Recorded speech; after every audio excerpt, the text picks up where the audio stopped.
Oh my God, Frankie, you're so sparkly. Oh my boy. All kinds of sparkle. And also upside down. Hey, right way up, Frankie. Wow. Hey, everybody. Oh my God, that is sparkle and a half. Amazing. Quite dark. Hold on, I'm gonna put a light on. No, I like it. It looks good. Adds to the Yeah, atmosphere. don't turn it back off again. Yeah, back off. Back off? Yeah, back off. No, actually, you look lovely. Actually, no, it's good on. We like seeing you, Frankie. Oh, you. The unicorn! Unicorn! Yay! Who's the unicorn? Where's the unicorn? On button. But I'm a nice unicorn. I'm a nice unicorn. The unicorn in Stardust was nice as well. Yeah, unicorns are always nice. Well, they can kick ass too, I know. though. Unless you cross them, they kick the shit out of you. Yeah. Yeah, the big bad witch comes along. You look beautiful. Thank you. So do you. Thank you. I feel very sparkly. I think it would have been funny if someone had dressed as Victoria. Why has nobody not? We've got to have a Victoria here somewhere. No Victoria. Victoria's tasting Oh, things. Jen, I like your sparkles. Thank you. Beautiful, beautiful. Dude, it almost looks like battle armor. It does, but it's so soft and lovely. Area. Jonas, what a beautiful princess. Thank you. Oh, Are you the so star? I didn't think of it that far. I just wear the only sparkly thing I want. Or at least his favourite sparkly thing. Either way. Surely his favourite sparkly thing is you. Aww.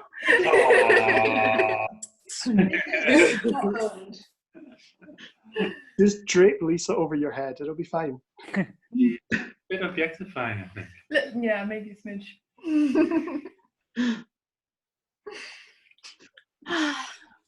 Lisa, I have realized that during lockdown, the way you dress is the most practical and comfortable way to dress ever. Sorry? Yep. I've realized during lockdown that the way you dress is entirely the most comfortable and practical way to dress. How?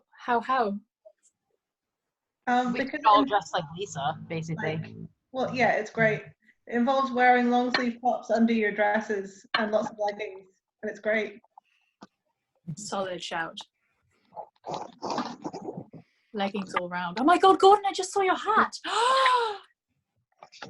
Also, my Babylon candle. The most elegant sky pirate. And You get a Brad, are gold you star. the witch? Hello. Hi. Super serious. Whatever. Tristan is dressed as a hot man. A rogue.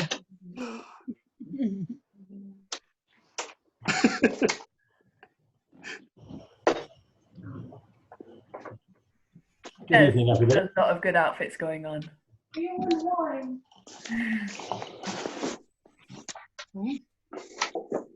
Yes. Rob, you're bare chested. The Witch Queen is amazing. Is that the witch? Oh my God, yes. It's a good red dress. Yeah. Yeah. And there's red makeup as well. Incredible. Yeah. I'm going to pin you. Let's have a Oh, look. it's so good. That's amazing. Yeah. A friend of mine wanted a medieval themed costume party for a birthday a couple of years ago, so we all dressed up in fancy stuff. It's complete with long, dangly, very, very annoying sleeves. It feels very Melisandre as well, I think. Very Melisandre as well. And also like a really sexy little Red Riding Hood. It can go a lot of ways. Yeah. If the Little Red Riding Hood was about to seduce the wolf. Comes Hello. with twisted bow. We have actually had that story. Is that in the same book of fairy tales, Frankie? Puss in Boots? Right, I have ordered that. I could not be less surprised by any revelation. What, about us or about Red Riding Hood and the Wolf? About you and story choices. It's a reliable show. Thank you. Jury's out. I'm going to go with a thank you with a question mark.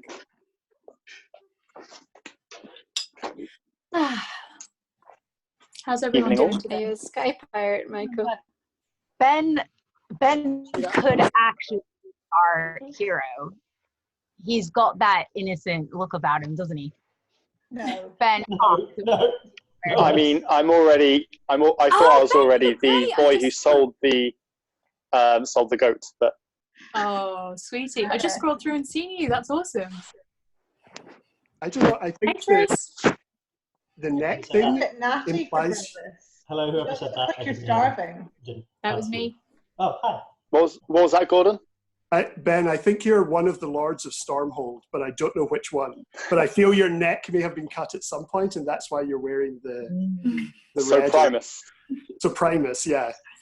You're definitely careful. You know what's going on, but the evil heart at the core.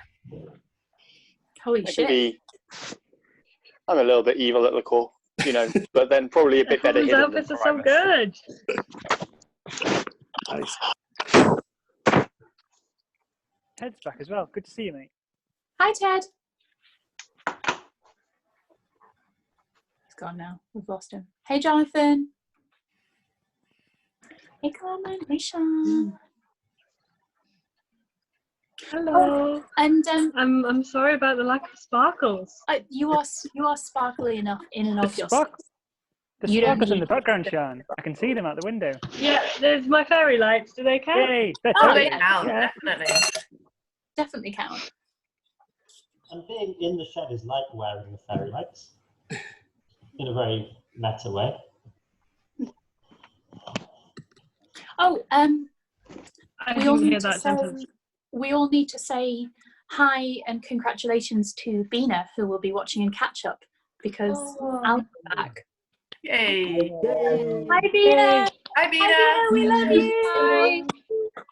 Is it recording? We're glad you're not here.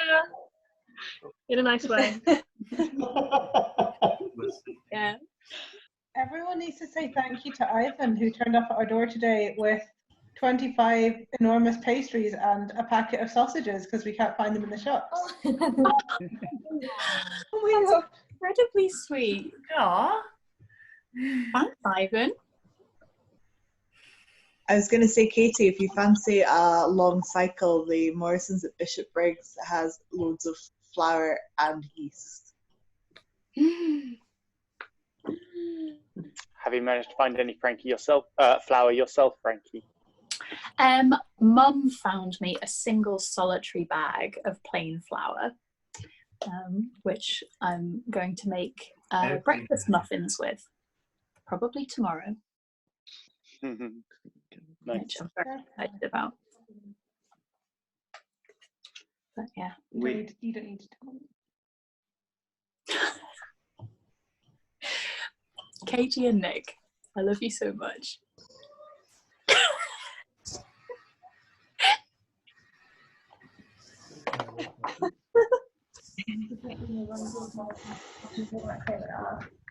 Cute as hell. Right, how are we doing for time? Okay. I think we need more colours, don't we? Yeah, we should potentially start. I wonder if weirdly in the Could you pick the worst room to hang out in? Yeah, but that's where you are. I know, but we all pick the worst room to hang out in. Great room to hang out in. I don't know who's talking right now. I'm really enjoying Gordon's hat. I'd just like to put that out there. Very good hat. An astonishingly good hat. Alright, I just stole. I wish I was in Bristol. I would have such a good sparkles and hats collection, but I just don't.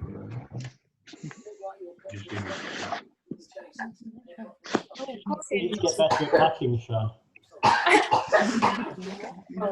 Hold on.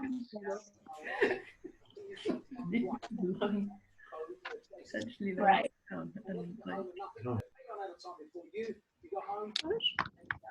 Okay, everybody. Are we just about ready to start story time? Yeah? What do you think? Okay. Right. Okay. The final part of chapter 10 and the epilogue.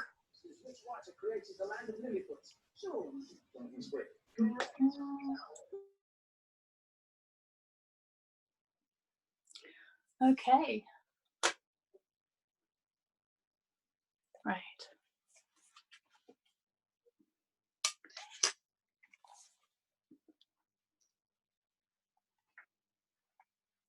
Now, are you sitting comfortably? Then I'll begin.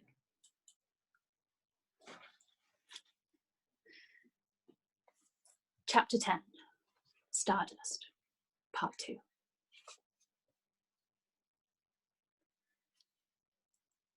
Tristram was woken a little after sunrise by a large badger walking upon its hind legs and wearing a threadbare heliotrope silk dressing gown, who snuffled into his ear until Tristram sleepily opened his eyes and then said self-importantly, "Party name of Thorn, Tristram of that set?" Said Tristram. There was a foul taste in his mouth which felt dry and furred. He could have slept for another several hours. "They've been asking about you," said the badger, "down by the gap. Seems there's a young lady wants to have a word with you." Tristram sat up and grinned widely. He touched the sleeping star on her shoulder. She opened her sleepy blue eyes and said, "What?"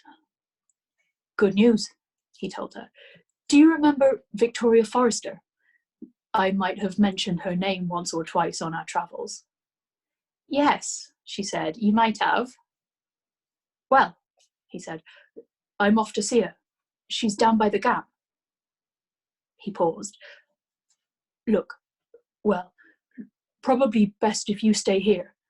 I wouldn't want to confuse her or anything." The star rolled over and covered her head with her arm and said nothing else. Tristram decided that she must have gone back to sleep. He pulled on his boots, washed his face and rinsed out his mouth in the meadow stream, and then ran pell-mell through the meadow towards the village. The guards on the wall this morning were the Reverend Miles, the vicar of Wall, and Mr. Bromius, the innkeeper.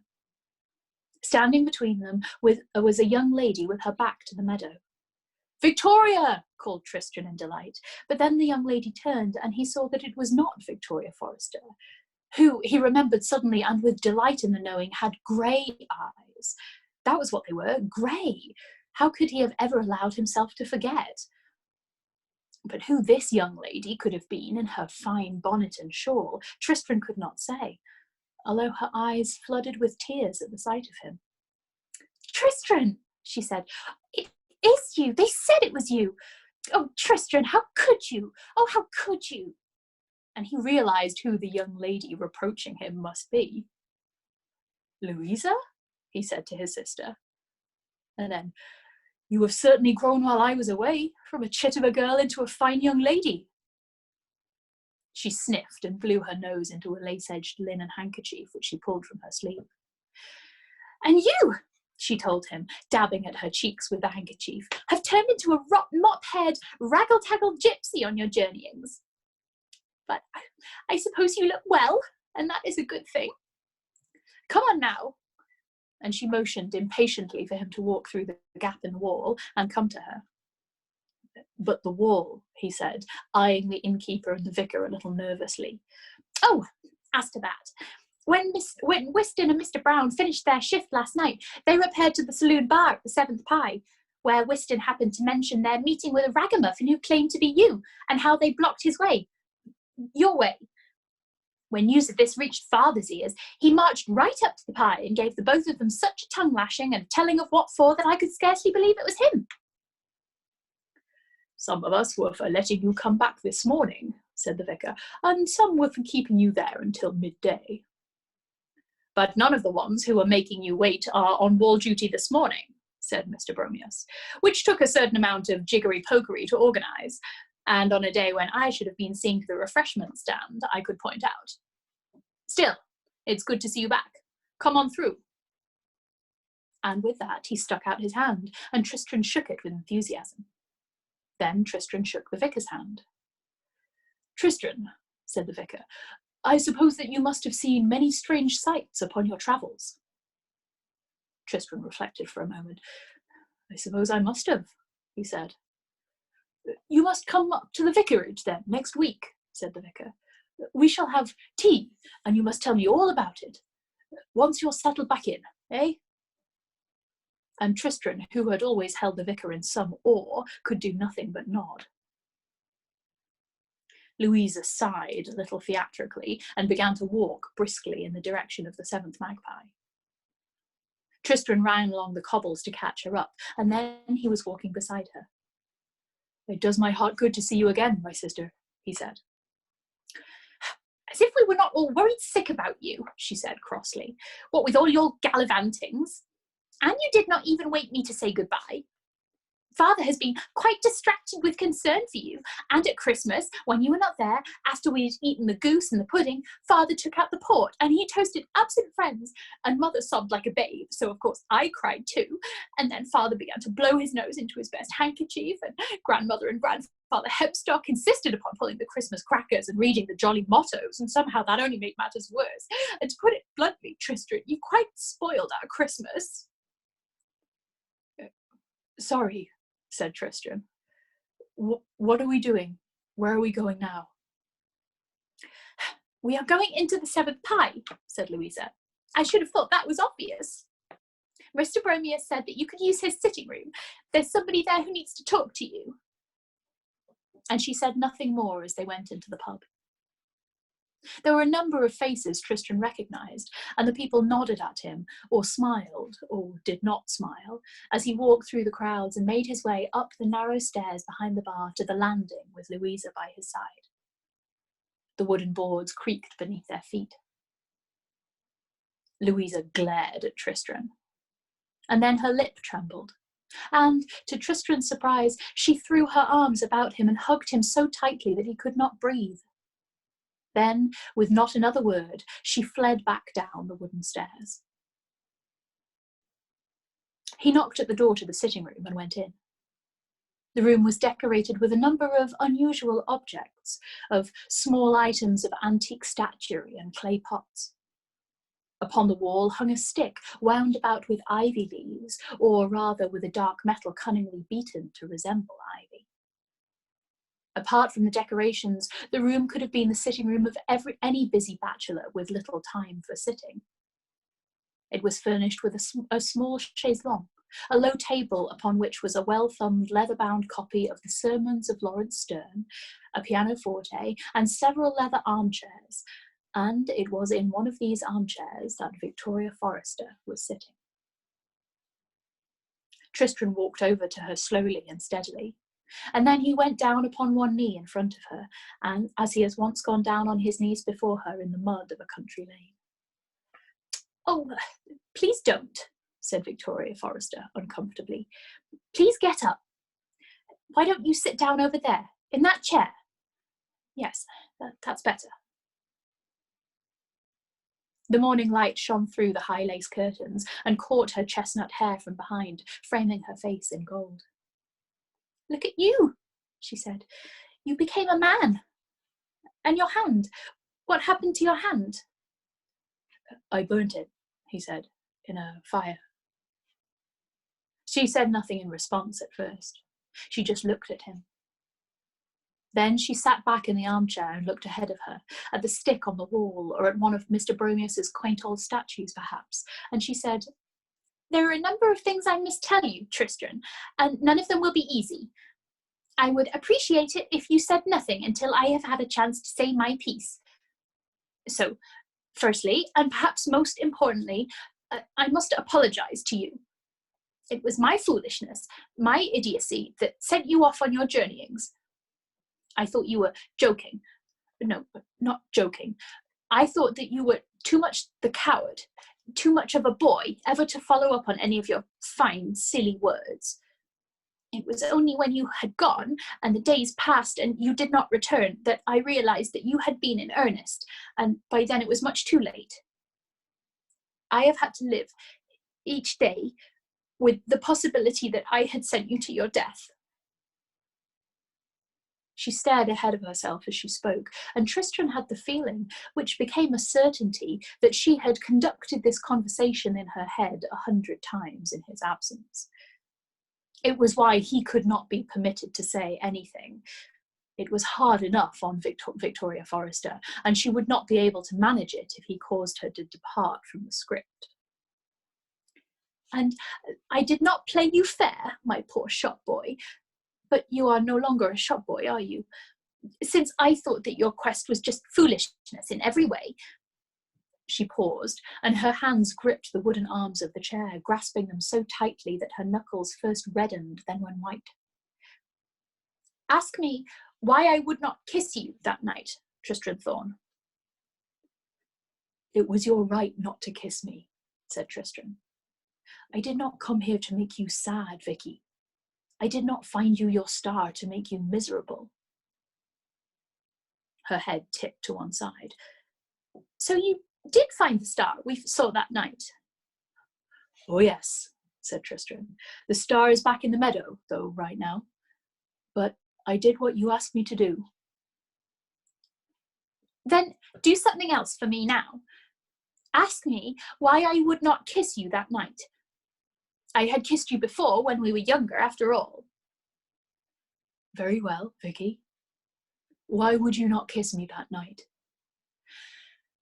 Because, she said, and there was relief in her voice as she said it, enormous relief, as if it were escaping from her. The day before we saw the shooting star, Robert had asked me to marry him. That evening when I saw you, I had gone to the shop hoping to see him and to talk to him and to tell him that I accepted and that he should ask my father for my hand. Robert? Asked Tristram, his head all in a whirl. Robert Monday. You worked in his shop. Mr. Monday? Echoed Tristram. You and Mr. Monday? Exactly. She was looking at him now. And then you had to take me seriously and run off to bring me back a star, and not a day would go by when I did not feel as if I had done something foolish and bad. For I promised you my hand if you returned with a star. And there were some days, Tristram, when I honestly do not know which I thought worse, that you would be killed in the lands beyond, or all for the love of me, or that you would succeed in your madness and return with a star to claim me as your bride. Now, of course, some folks hereabout told me not to take on so, and that it was inevitable that you would have gone off to the lands beyond, of course, it being your nature, and you being from there in the first place. But somehow in my heart, I knew I was at fault, and that one day you would return to claim me. And you love Mr. Monday, said Tristram, seizing on the only thing in all this he was certain he had understood. She nodded and raised her head, so her pretty chin pointed towards Tristram. But I gave you my word, Tristram, and I will keep my word, and I have told Robert this. I am responsible for all that you have gone through, even for your poor burned hand. And if you want me, then I am yours. To be honest, he said, I think that I am responsible for all that I have done, not you. And it is hard to regret a moment of it, although I missed soft beds from time to time, and I shall never be able to look at another dormouse in quite the same way ever again. But you did not promise me your hand if I came back with a star, Vicky. I didn't? No. You promised me anything I desired. Victoria Forrester sat bolt upright then and looked down at the floor. A red spot burned in each pale cheek as if she had been slapped. Do I understand you to be, she began, but Tristram interrupted her. No, he said. I don't think you do, actually. You said you would give me whatever I desire. Yes. Then, he paused. Then I desire that you should marry Mr. Monday. I desire that you should be married as soon as possible, why, within this very week, if such a thing can be arranged. And I desire that you should be as happy together as ever a man and a woman have been. She exhaled in one low, shuddering breath of release. Then she looked at him. Do you mean it? She asked. Marry him with my blessing, and we'll be quits and done, said Tristram. And the star will probably think so too. There was a knock at the door. Is all well in there? Called a man's voice. Everything is very well, said Victoria. Please come in, Robert. You remember Tristram Thorne, do you not? Good morning, Mr. Monday, said Tristram, and he shook Mr. Monday's hand, which was sweaty and damp. I understand that you are to be married soon. Permit me to tender my congratulations. Mr. Monday grinned, though it made him look as if he had a toothache. Then he held out a hand for Victoria, and she rose from the chair. If you wish to see the star, Miss Forrester, said Tristram, but Victoria shook her head. I am delighted that you came home safely, Thorne. I trust that I shall see you at our wedding. I am sure that nothing could give me greater pleasure than to be there, said Tristram, although he was sure of no such thing. On a normal day would have been unheard of for the seventh magpie to have been so crowded before breakfast, but this was market day, and the wall folk and the strangers were crowded into the bar, eating heaped plates of lamb chops and bacon and mushrooms and fried eggs and black pudding. Dunstan Thorne was waiting for Tristram in the bar.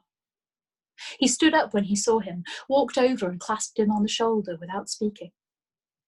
So you made it back without hurt, he said, and there was pride in his voice.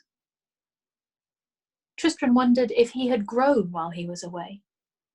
He remembered his father as a bigger man. Hello, father, he said. I hurt my hand a bit. Your mother has breakfast waiting for you back at the farm, said Dunstan. Breakfast would be wonderful, admitted Tristram, and seeing mother again, of course. Also, we need to talk. For his mind was still on something Victoria Forrester had said.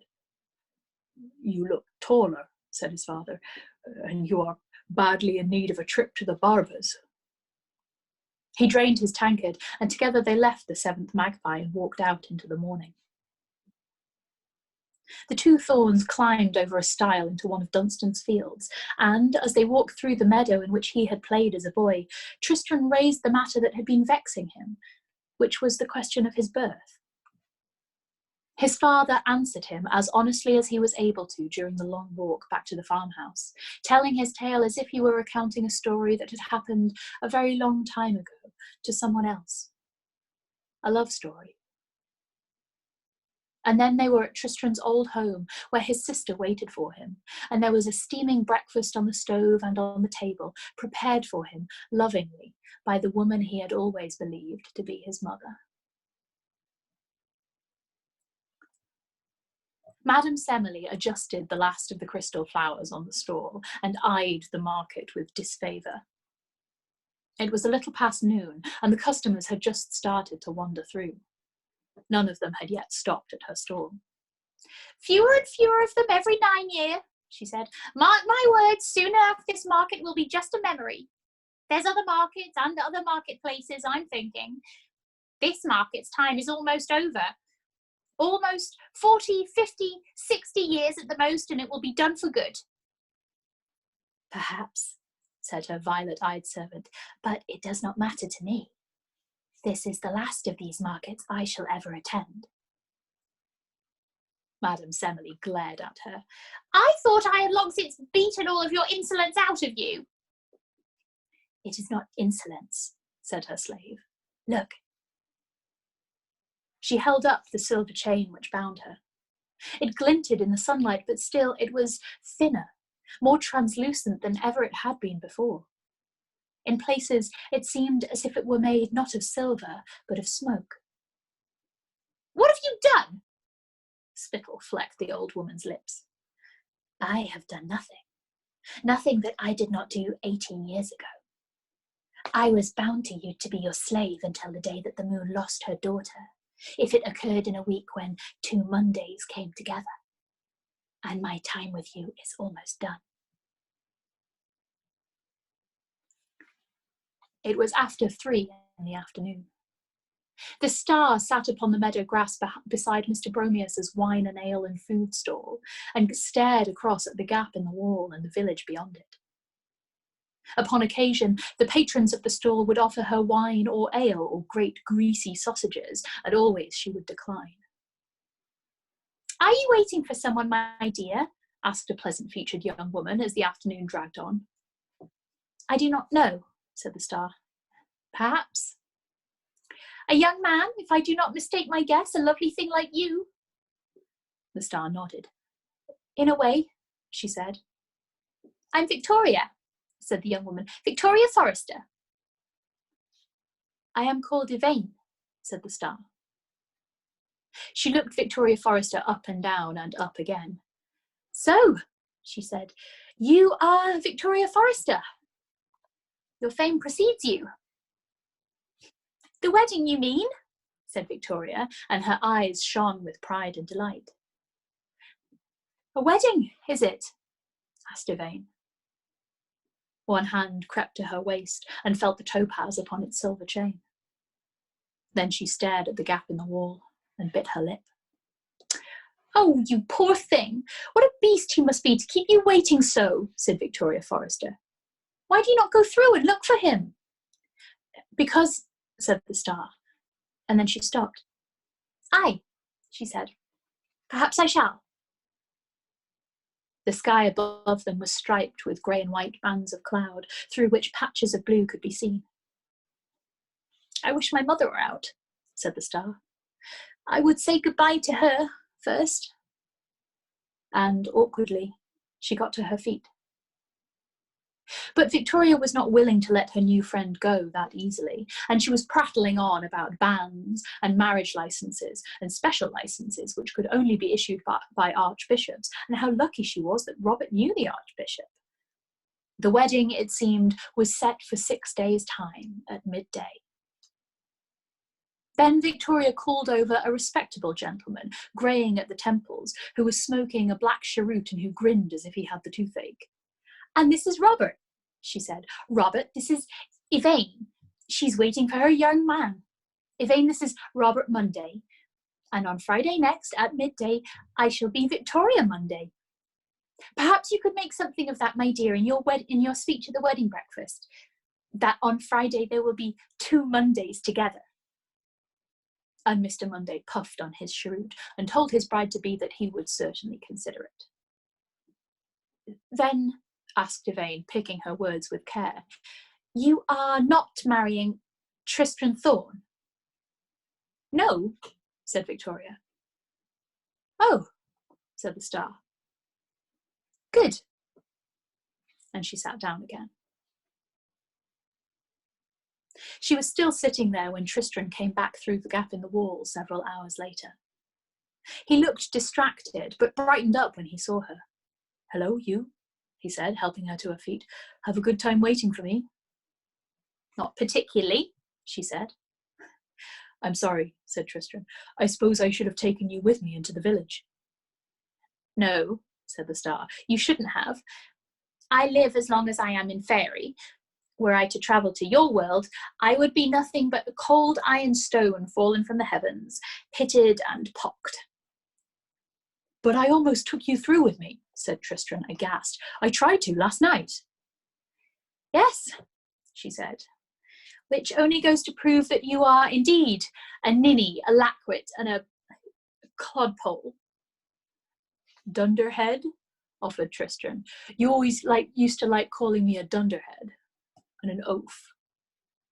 Well, she said, you are all those things, and more besides. Why did you keep me waiting like that? I thought something terrible had happened to you. I'm sorry, he told her. I won't leave you again. No, she said, seriously and with certainty. You will not. His hand found hers then.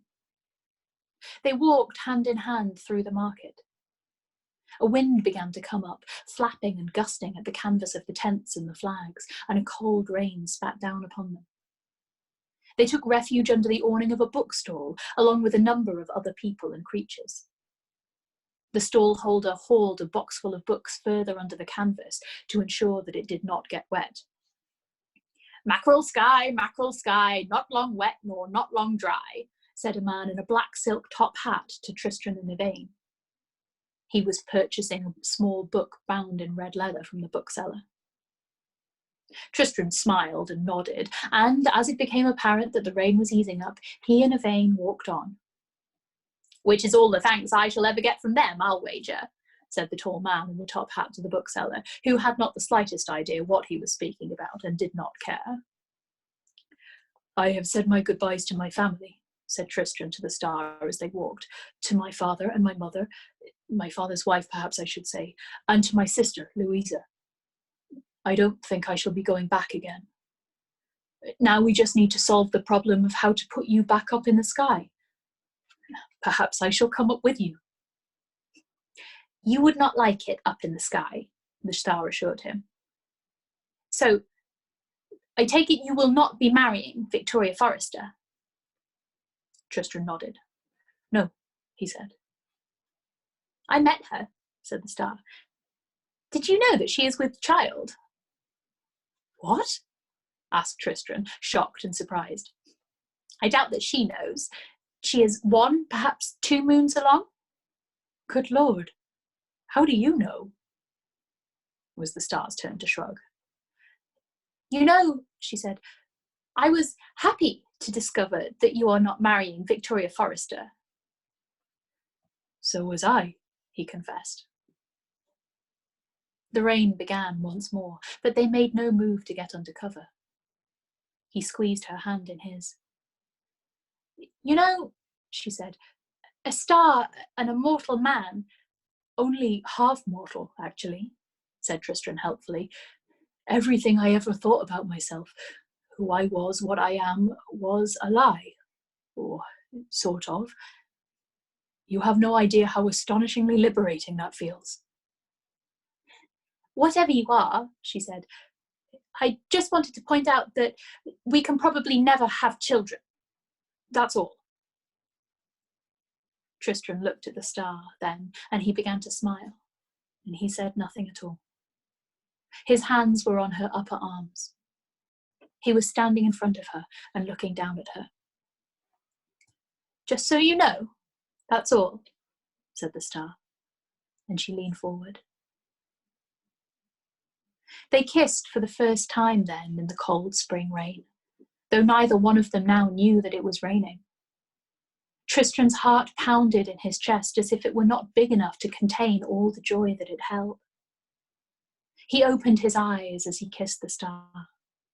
Her sky-blue eyes stared back into his, and in her eyes he could see no parting from her.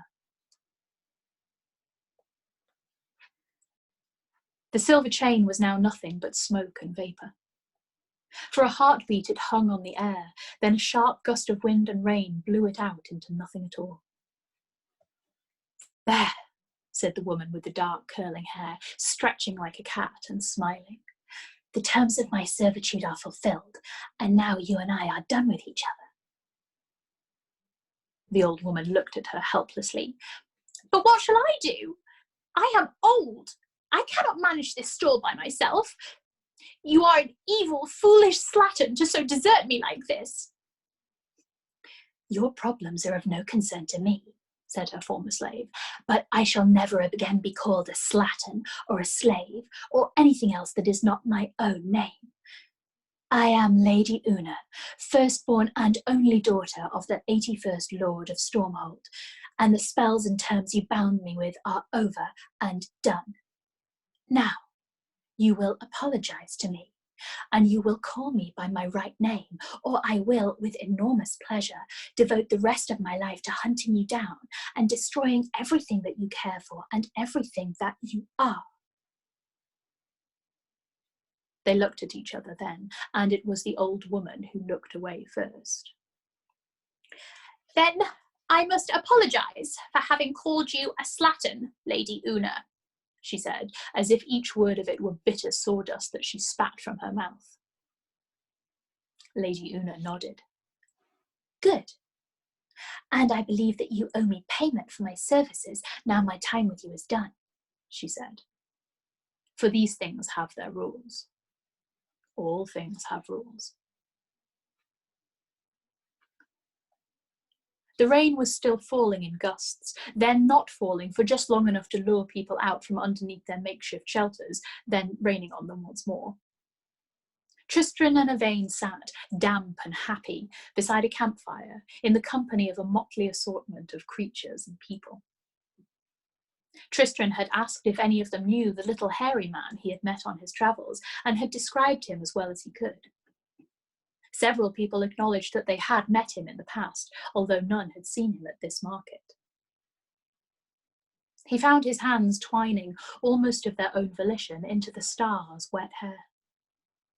He wondered how it could have taken him so long to realise how much he cared for her, and he told her so, and she called him an idiot, and he declared that it was the finest thing that ever a man had been called.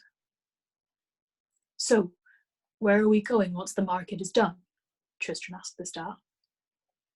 "I do not know," she said, "but I have one obligation still to discharge." "You do?" "Yes," she said, "the topaz thing I showed you. I have to give it to the right person.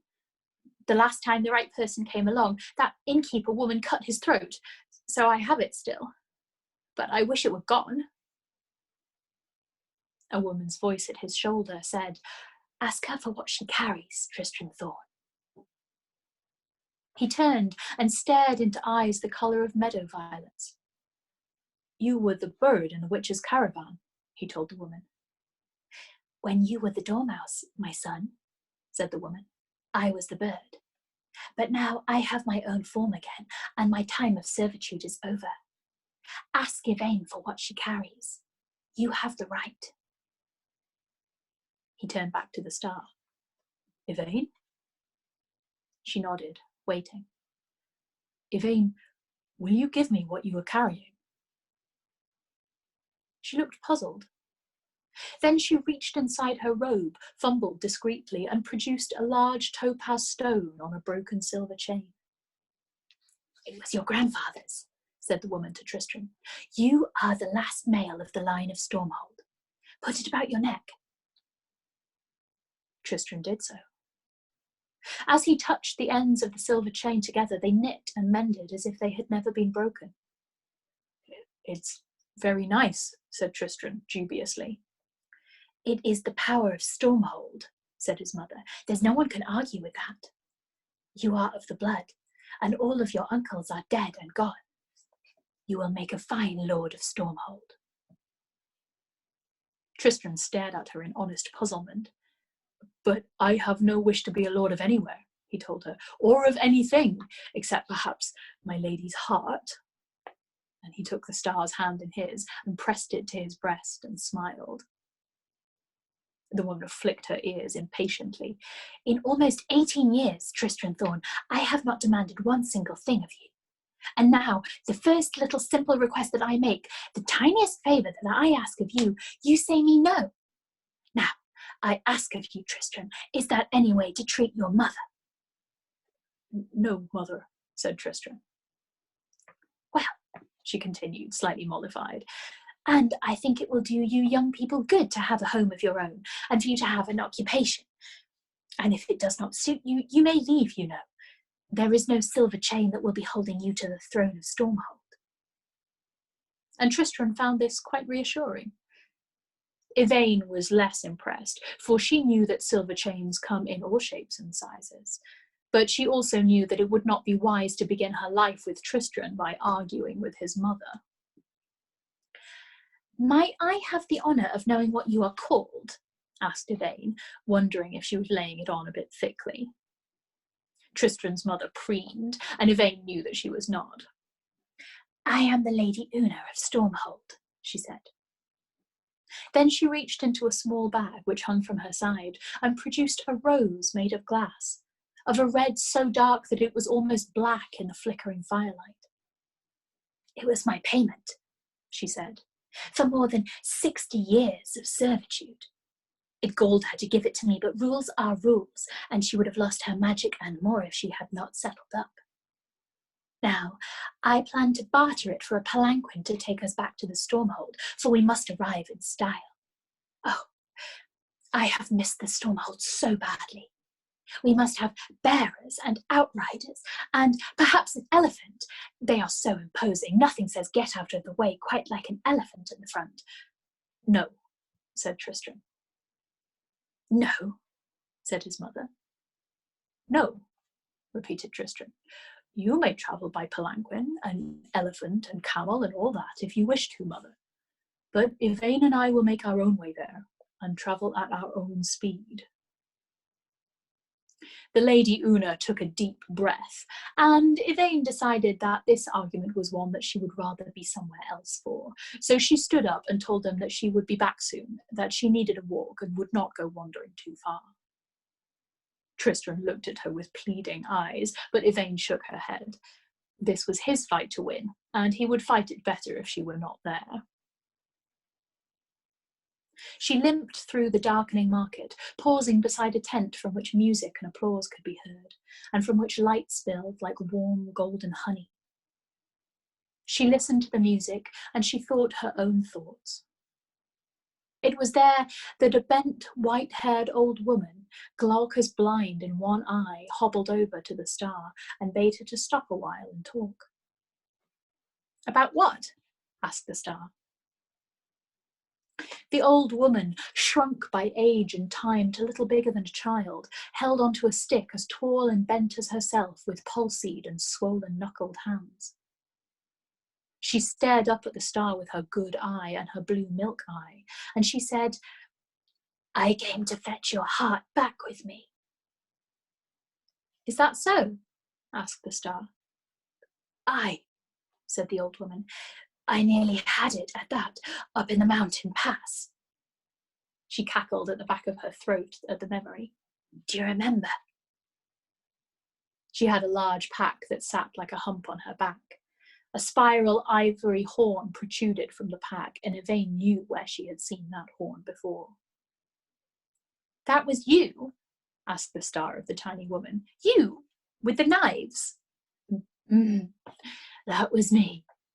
But I squandered away all the youth I took for the journey. Every act of magic lost me a little of the youth I wore, and now I am older than I have ever been."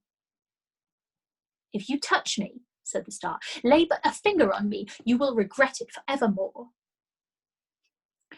"If you ever get to be my age," said the old woman, "you will know all there is to know about regrets, and you will know that one more here or there will make no difference in the long run." She snuffled the air. Her dress had once been red, but it seemed to have been much patched and taken up and faded over the years. It hung down from one shoulder, exposing a puckered scar that might have been many hundreds of years old. "So, what I want to know is why it is that I can no longer find you in my mind. You are still there, but you are there like a ghost, a will-o'-the-wisp. Not long ago your heart burned in my mind like silver fire. But after that night in the inn, it became patchy and dim, and now it is not there at all." Yvain realized that she felt nothing but pity for the creature who had wanted her dead. So she said, "Could it be that the heart that you seek is no longer my own?" The old woman coughed. Her whole frame shook and spasmed with the retching effort of it. The star waited for her to be done, and then she said, "I have given my heart to another." "The boy? The one in the inn? With the unicorn?" "Yes." "You should have let me take it back then, for my sisters and me. We could have been young again, well into the next age of the world.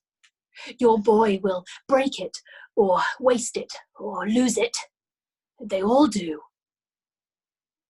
Nonetheless, said the star, he has my heart. I hope that your sisters will not be too hard on you when you return to them without it. It was then that Tristan walked across to Yvain and took her hand and nodded to the old woman. All sorted out, he said, nothing to worry about. And the palanquin? Oh, Mother will be travelling by palanquin.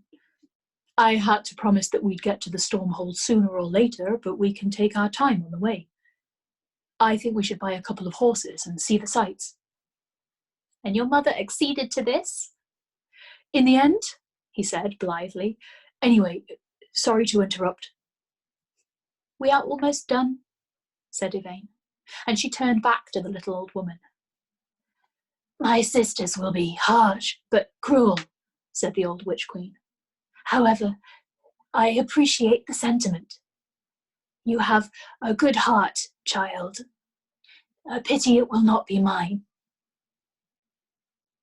The star leaned down then and kissed the old woman on her wizened cheek, feeling the rough hairs on it scrape her soft lips. Then the star and her true love walked away towards the wall. Who was the old biddy? Asked Tristram. She seemed a bit familiar. Was anything wrong? Nothing was wrong, she told him. She was just someone I knew from the road. Behind them were the lights of the market, the lanterns and candles and witch lights and fairy glitter, like a dream of the night sky brought down to earth. In front of them, across the meadow, on the other side of the gap in the wall, now guardless, was the town of Wall. Oil lamps and gas lamps and candles glowed in the windows of the houses of the village. To Tristram, then, they seemed as distant and unknowable as the world of the Arabian Nights. He looked upon the lights of Wall, for what he knew, it came to him then with certainty, was the last time. He stared at them for some time and said nothing, the fallen star by his side. And then he turned away, and together they began to walk towards the east.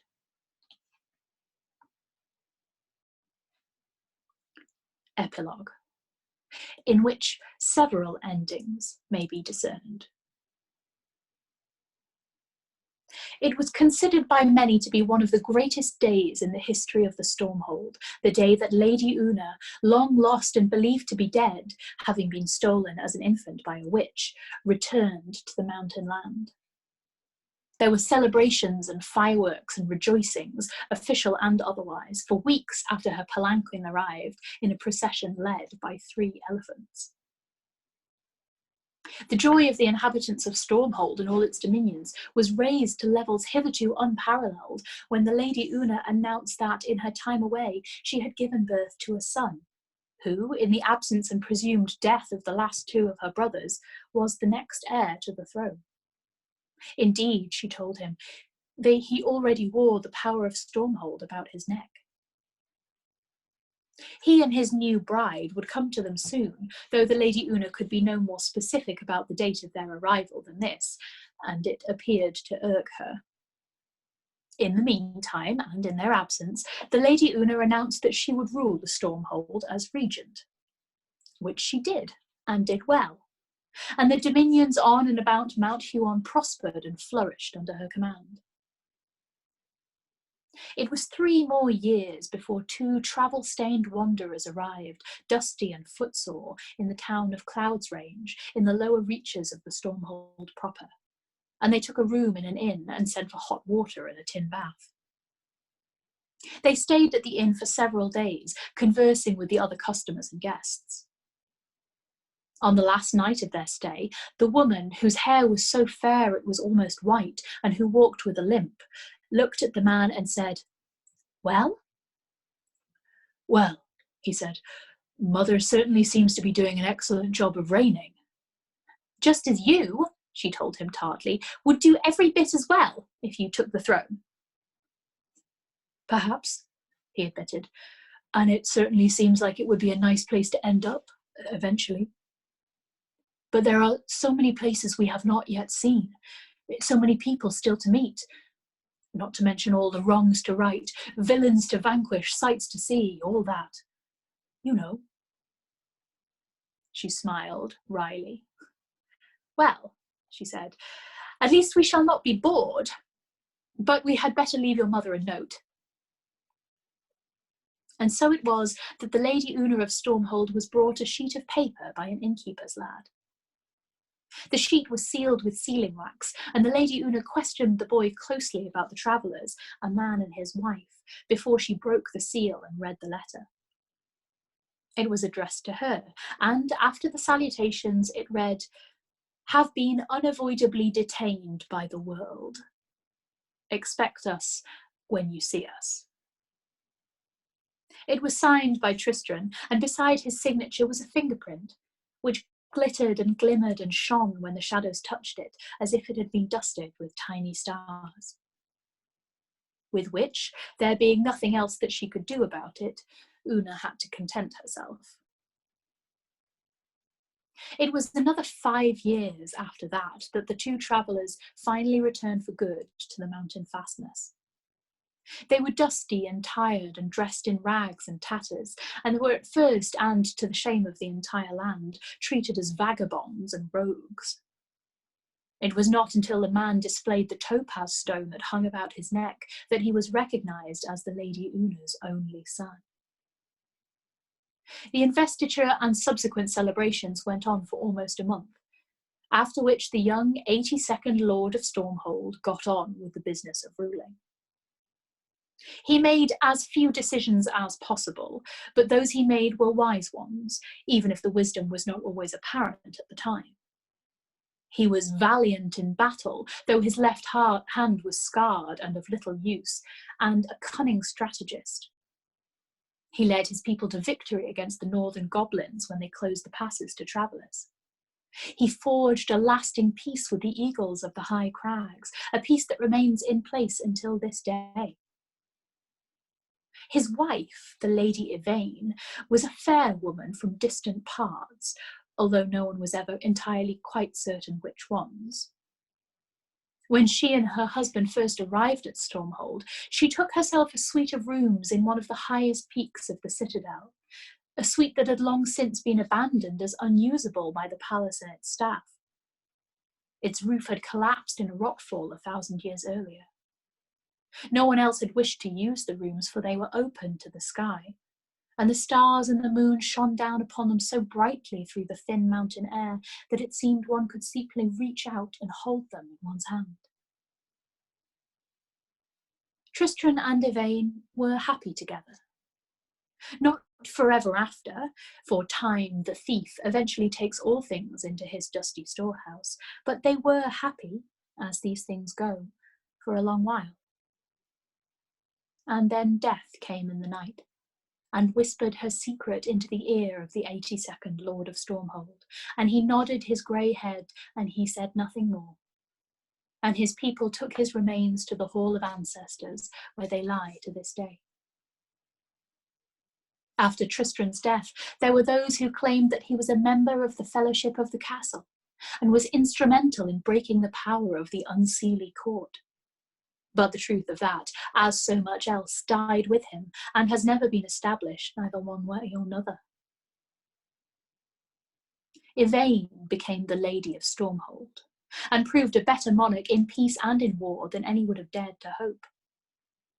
She did not age as her husband had aged, and her eyes remained as blue, her hair as golden white, and, as the free citizens of the Stormhold would have occasional cause to discover, her temper as quick to flare as on the day that Tristram first encountered her in the glade beside the pool.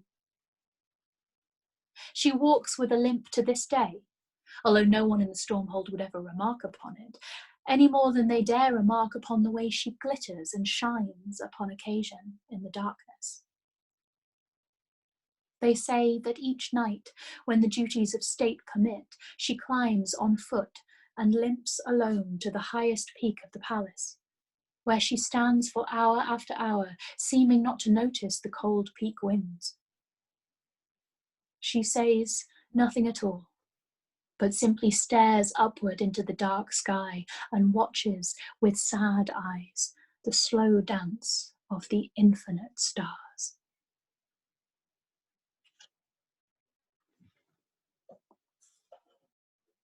Oh, that was so beautiful.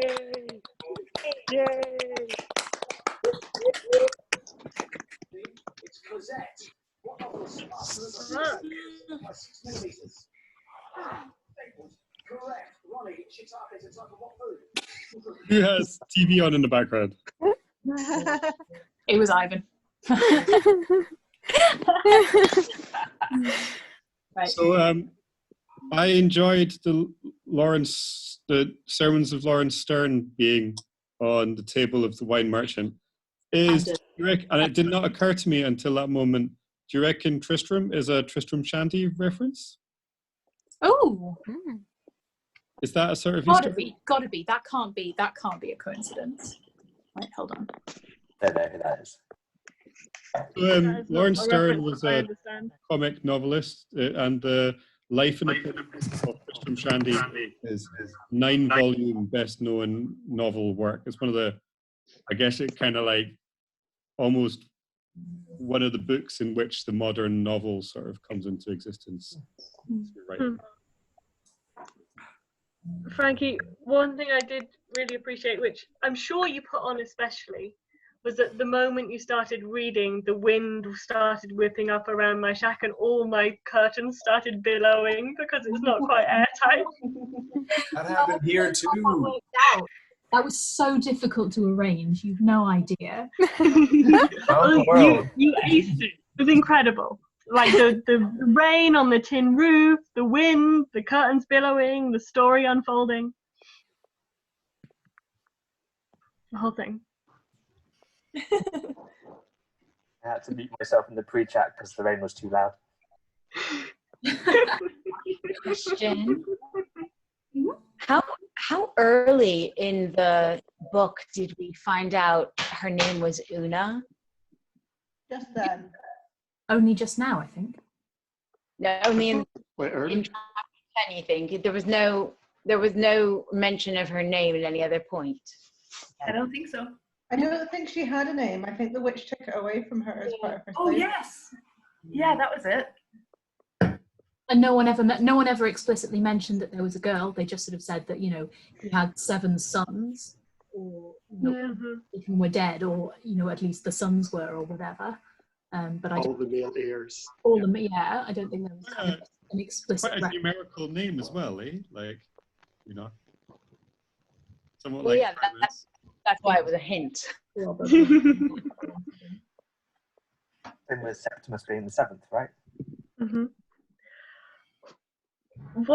It was interesting. I don't know how many people here have seen the film, but this was the first time I've heard the book. And all the way through, I was like, oh yeah, the film did a pretty good job. And then the ending, I'm like, no, they fucked it up. Yeah, I agree with that. They completely changed some of the ending. They changed quite a lot. It was more fairy tale that way, as in the book way. Yeah, they made the film like a fantasy action adventure, which I think it is good at. I think it's good for it. Does a great job. Yeah, just different beasts, I think. This was a very gentle resolution. Yeah, and it was a good film, but I have that sense that you can make a generic fantasy action movie that's quite good. You don't need to take a different story and mutate it to fit your perverse Hollywood desires. I mean, I think that Neil Gaiman was extremely instrumental in writing the screenplay and quite enjoyed getting to write the story again, just slightly differently. Yeah, I think he did adapt it for screen, didn't he?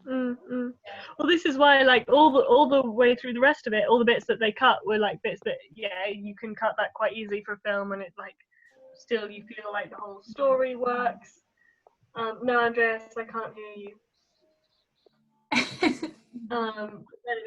It was just at the very end that I was like, that's a very different difference. I really like that I like that there was the epilogue in there, kind of finishing it off, but not just in a kind of like, here is even more of like a kind of pat satisfactory happy ending, that it sort of was like, yeah, like perfect. Like life carried on and Tristram died and Yvain didn't, and she never managed to get back up into the stars again. Like kind of it's a bit of an Aragon and Arwen type situation. Sheridan and Delenn. It was really bittersweet. I liked it. I also liked that they like took the long way round going home, you know, that it was like a... I very much enjoyed Unexpectedly Detained by the World. I highlighted that. Please expect to see us when you do. That's gonna be my new excuse anytime I'm late for anything. Yeah. I agree, Shan. It was like an echo of the, like, one central bit of the whole book was how important the journey was. So when they went back saying, we took the long way around, it's like, kind of echoes how they got there. Was this a book about Stockholm Syndrome?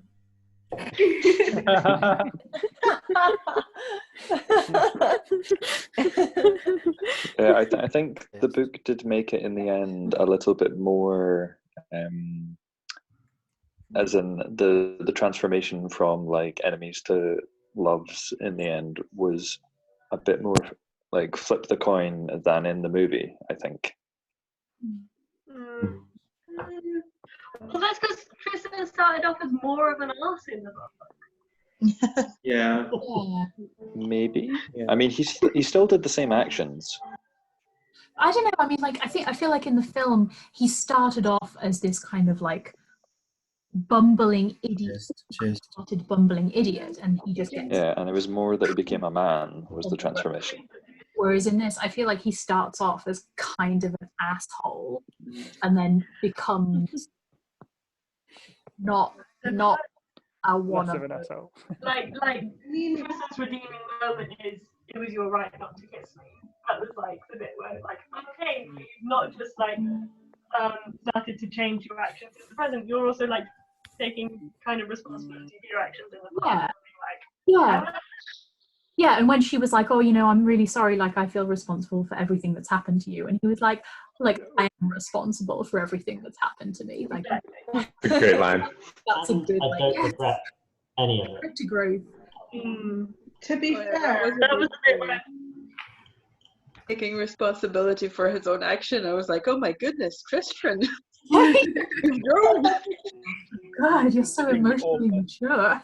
To be fair, his redeeming and least arsehole actions in the book, which was letting the star go, didn't actually happen in the film. The star was freed by the unicorn in the film. They're chained up. Oh. But I don't think in the book he let the star go because he had any sense of morality. He was just, it's kind of an accident. You're gonna stay here, right? Like, I'm gonna change you to a tree. What do people think of the redemption question mark of the Witch Queen / the lack of like a big kind of heroic defeat of the Witch Queen? Like, she just got old. I got a bit annoyed at that, as in I don't like it. I liked it. Yes, I love it. No, she's an arsemonger. Comic resolution. Yeah, exactly. It was she ended up failing and then suffering, and they didn't. They were like, okay, fine, like work the wait. I like the fact that they didn't feel the need to take revenge on her. Like, there's often situations in life where people have been fucking shit to you, and then you see the wheel turn round and their own behavior causes them a bad situation. And it's like, we all know that the most healthy way to do that is just to be like, you know, live well. Not like, yes, you know what I mean? But you also still are expecting I like that element of the resolution. It was the thing she was most scared of was getting old. For And her it was to die through getting old. It was what she was fighting about. The whole, like, she wasn't like opposed to the Star or to Tristram. They were just like a thing she needed to fight her real enemy, which was time. What do you reckon, Malcolm? What, sorry? Sorry. Would you have rather she got like destroyed? Found it felt like the change of heart happened kind of off screen. Like I like that was the final result, but that difference from chasing the Star to letting her go felt like a bit of a jump to me without much. I didn't seem like a deliberate letting go. I thought it was just defeat. I don't see it as a redemption. I think it's more of a wow, there's nothing I can do anymore.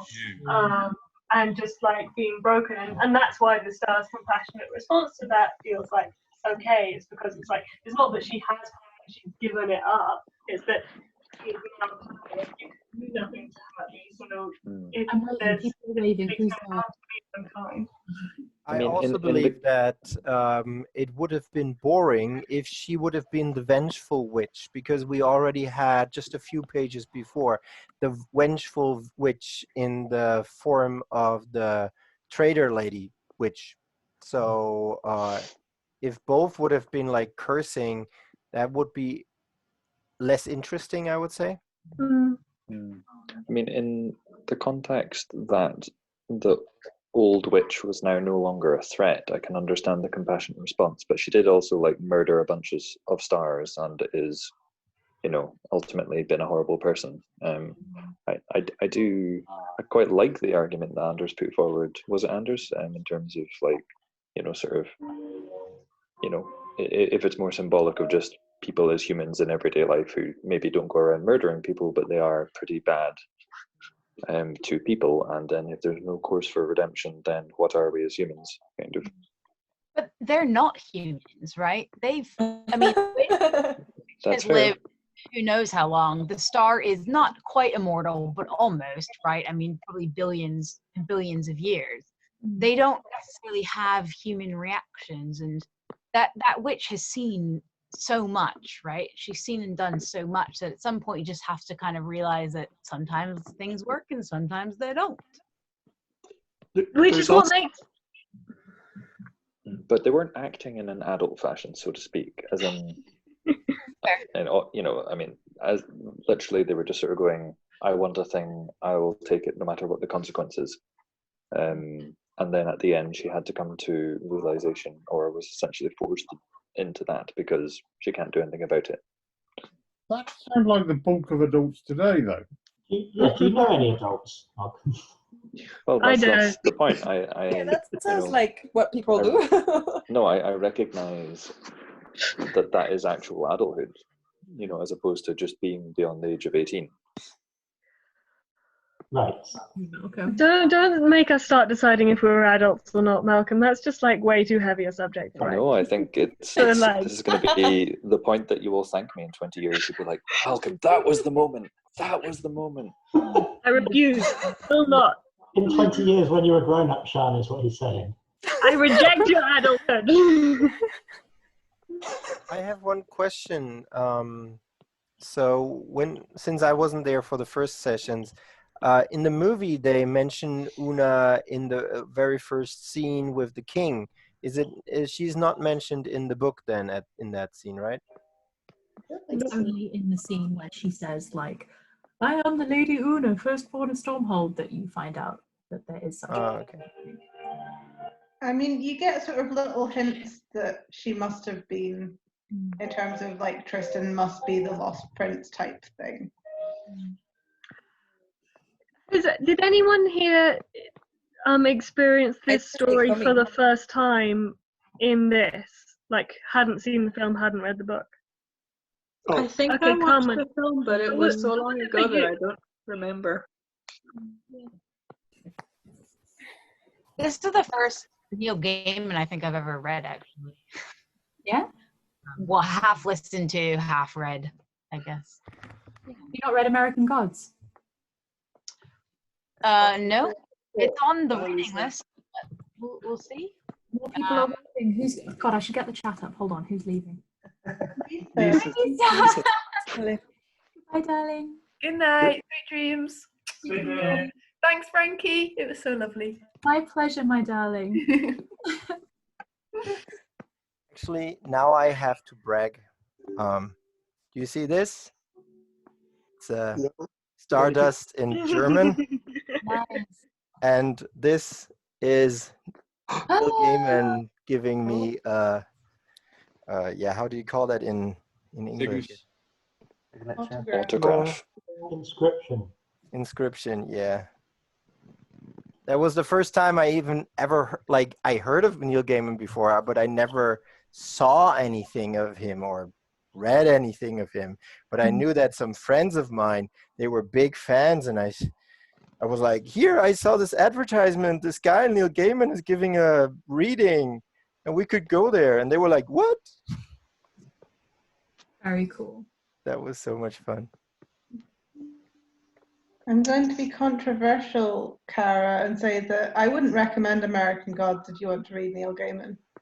I was going to read Gods and Good Omens. I was going to read, I thought, because I like religious stuff.